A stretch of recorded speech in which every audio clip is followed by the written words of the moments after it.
விவசாயி தன் வயல்காட்டில் நல்லா விளைந்த காய்கறிகளை அறுவடை பண்ணி ஒரு வண்டியில் ஏற்றி சென்று கொண்டிருந்தார்.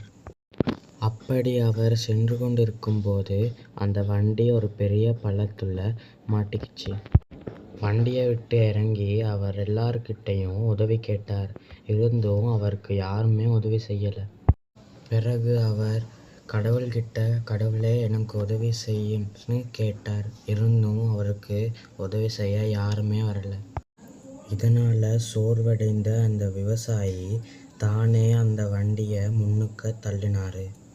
பிறகு அந்த வண்டி சுலபமாக மேலே வந்தது. அப்போ அவர் ஆச்சரியப்பட்டார்.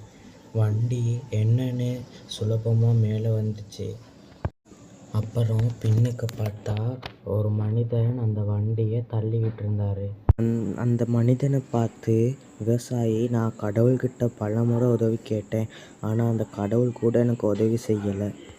இருந்தும் உங்ககிட்ட நான் உதவியே கேட்க இல்லை, ஆனாலும் நீங்கள் எனக்கு உதவி செஞ்சுருக்கீங்க. அதுக்கு அந்த மனிதன், கடவுள் உதவி செய்யாதவர் இல்லைன்னு யார் சொன்னது?